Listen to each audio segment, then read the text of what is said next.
Chapter 11. Arnold and Flora ran along the rooftops of the city, checking to see if they could spot Lauren. It was obvious that she wouldn't be out in the open if she was taken by the gang. Arnold had no idea where to begin looking.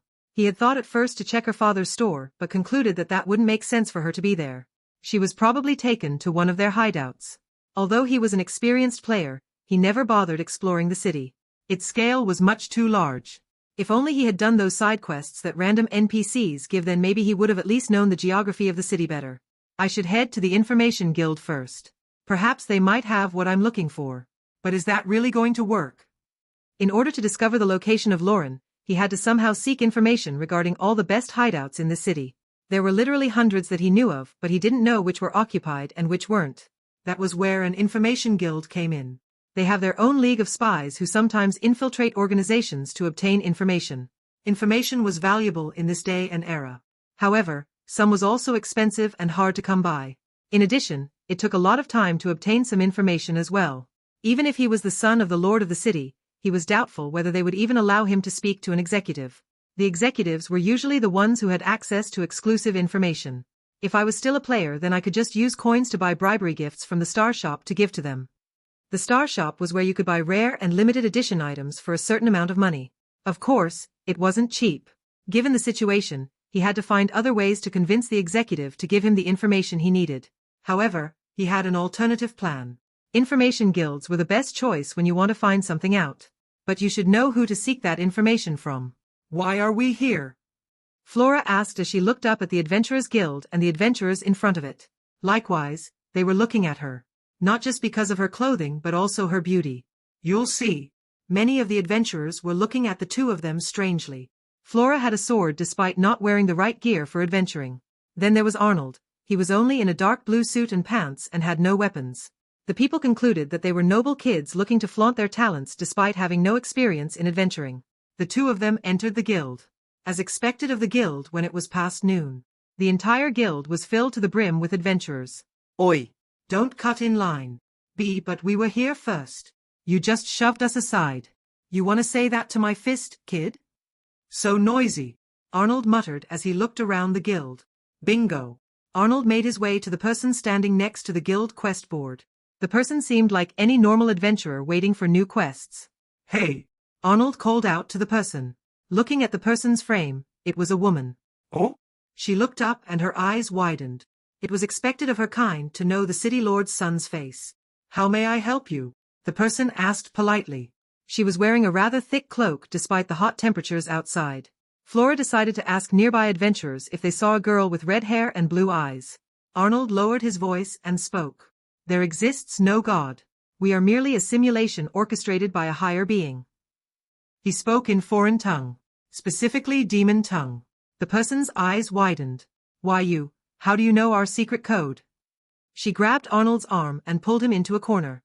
Arnold smiled silently. What he had just said was one of the most blasphemous lines one could ever spout in this world. It could mean one certain death by a million judgment polls.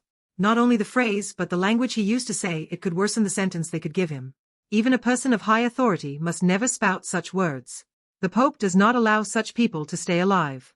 Do you understand what would have happened if I wasn't one of them? The woman whispered. Your family would have had to pick up your head off the ground. And how the hell do you know demon tongue? You can stop with the questioning. You should know why I approached you so brazenly, member of SIRS. Wah!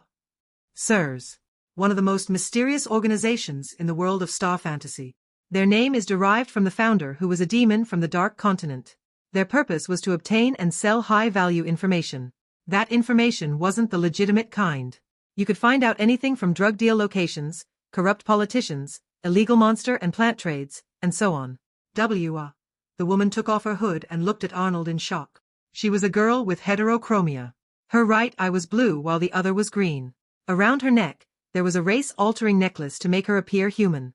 You must be on break for you to be in the open like this, Arnold said as he glanced over the crowd of adventurers. I see 3 more of you. He could see 3 more with the same vibe as the woman in front of him. Although they weren't similarly dressed. The others were wearing casual clothes and blending in with the rest of the people rather easily. You bastard, how did you know about us? The girl didn't care that he was a duke's son anymore. If given the chance, then she'd attack him on the spot. She took out 2 poison daggers out from her back. I suggest you listen first before attempting to start a fight, miss. You should know who I am by now, Arnold said calmly. Starting a scene would waste time and be troublesome. She let go of the daggers and nodded. What do you want? I am looking for a certain gang's hideouts. I am willing to pay whichever amount you need. Gang? Sounds easy enough. The woman let her guard down and listened. The Felix gang, specifically. She quickly lost interest. Although they were a gang, they weren't that well known by the underworld of the continent. You want me to dig up some small gang's hideout? Boring. She sighed. A major character is in danger, you idiot. What does it matter what kind of gang it is? Arnold stopped himself from retorting and only got to the point. Find out all the hideouts they are using. Narrow it down to the ones they have recently used. Say, a month or a week ago. The woman nodded in the end. Very well. I'll get it done. Her gaze then sharpened. But once I do, you have some explaining to do. Of course. I am aware of that. Arnold shrugged. She nodded again. Follow me then. The woman gestured him to follow her out of the back door. So it seems even the guildmaster is aware of their presence in this city and is working with them. Seeing as how they have their own meeting place in the guild. Well, I guess just issuing quests doesn't always put food on the table. Arnold thought as he looked around to see if anyone was paying attention. Arnold considered taking Flora but decided to leave her. It wasn't exactly smart to tell her that he knew of a dark society organization that was linked to demons. The two of them arrived in a dark room. Arnold could see a light embrace the woman. Her skin turned a chocolate brown and her ears grew in length. She had long silver hair. A dark elf, huh? Arnold said in surprise. Elves were originally from the forest of Tiliu, which lay southeast from this nation. Dark elves, however, were offspring born from a demon and elf. They mostly lived in the shadows and weren't welcome in the forest of regular elves. You used dark magic items to disguise yourself? I can't blame you though. Dark elves aren't exactly welcome in this part of the land. Can we stop this idle chatter? You want me to look for the gang hideouts? Correct. Arnold nodded. She was surprised to see that he wasn't shaken up by her real appearance. Dark elves were despised by society as they were the evil breed of the pure elves. Her favorability towards him went up a notch. First, what can you offer us? The woman sat down on a chair by a table which had a single burning candle atop it. What are you on the market for? Arnold asked his own question. The woman narrowed her eyes but responded regardless. We are looking for a dryad's essence for a certain experiment. If you can promise to bring such a thing to us, then I can give you the information you seek within half an hour. Arnold whistled. You understand that getting such a thing is very difficult, right? Dryads are rare and few these days. They only appear in mana-rich environments. Such hotspots are rare in this world. Arnold explained calmly. She was basically pressuring him to get her such a thing just to get information faster. He wasn't stupid to say yes right away.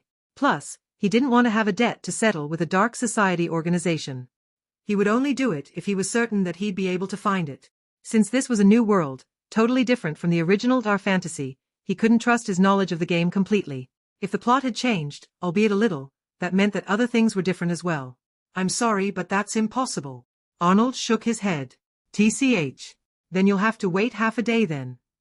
She was about to stand up to leave. However, Arnold held up his hand. If I were to have it in the future, would that mean I can request for anything? Yes. But since you can't get it to us at the moment, then this job is down the list of our priorities. It's fine. Just get it done. Arnold took out 2 scrolls. They were communication spells. Take one of these.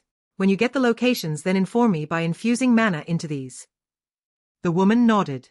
By the way, what's your name? I'm going to need it if I call you next time. Before leaving, Arnold asked. Lumiela. Well then, Miss Lumiela, see you next time.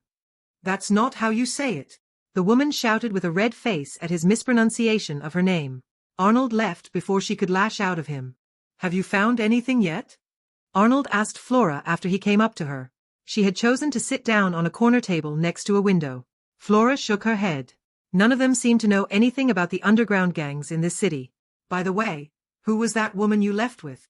She is an agent from a certain agency tasked with finding people. Arnold glanced around the guild as he lied through his teeth. Sure is lively today. What's the occasion? I heard from some of them that a dragon has been sighted around the east. Dragon? What breed? They aren't certain yet. Some villagers saw a humongous flying creature descend in the mountains a few weeks ago. The guild master has issued an emergency request and ranked it S. The reward is 200 gold. That's a hefty amount. No wonder there's so many. I can even see a lot of newbies. Do they think they'll score big or something? Adventuring was a serious job in this world. Looking down on it would mean looking down on the power and effort of the ones in the profession. You could die any time while out on a subjugation or escort mission. It was plain stupid for newbies to try and undertake an S-rank mission. This world held many mysteries that even the most experienced players didn't know. Our Fantasy was supposed to be a big open-world game with lots to discover. It would have been boring if it were anything less. That was why Liam fell in love with the game. If he wasn't a DOP, then he'd never have even found out about the hidden bosses of the game like the Chaos Dragonlord for example. It was one of the hardest bosses to beat, however. The rewards were immense and the struggle was worth it. It's rare for dragons to just show themselves like this. Is it breeding season? While Arnold was talking with Flora, someone came up to them. Excuse me? It was a timid voice of a boy. Arnold and Flora stopped their discussion and looked at the person. What is it? Flora asked in annoyance. I've told a dozen of you already that I'm not into you even if I am single. Arnold tried his best to stop himself from smiling. No matter where she went, her beauty would always draw attention. And no. I was wondering if why you were adventurers too. I don't have a team to join the joint adventurer raid party yet. I've been looking for days now. Arnold assessed the androgynous boy. He seemed to be Luke's age and was short and had a thin build. He had big green eyes and light brown hair. In his right hand was a simple wooden staff and he wore a simple magic robe. There were a few scrolls tied to his belt. Arnold's eyes gleamed. It was another magic user such as his in-game character, the great sorcerer Luffular. However, the current Arnold wasn't a magic user as the character Liam used from the game. Apologies for asking first, but when does this dragon quest begin? Arnold's voice was suddenly gentler than usual. Flora looked at him as if she saw a ghost. It's fine. It begins in 3 days. We're departing 2 days from now to Whiteedge City. The quest is near the city? The boy nodded. It's in the forest near there. I see, Arnold added. To answer your question, we're not adventurers. We only came here for information. Ah! Arnold imagined the boy had ears and a tail that drooped when he heard his sad voice. Sorry for disturbing you then. The boy bowed before walking away. His back looked so lonely as he headed towards the front reception desk again. I forgot to ask him what kind of magic he can use. Arnold sighed. Are you planning on joining that party? Flora asked. I don't have any interest in the raid party per se. Arnold continued looking at the crowd of adventurers. Although the dragon sighting sounds interesting. Anyway, let's go check out the quest board while we wait.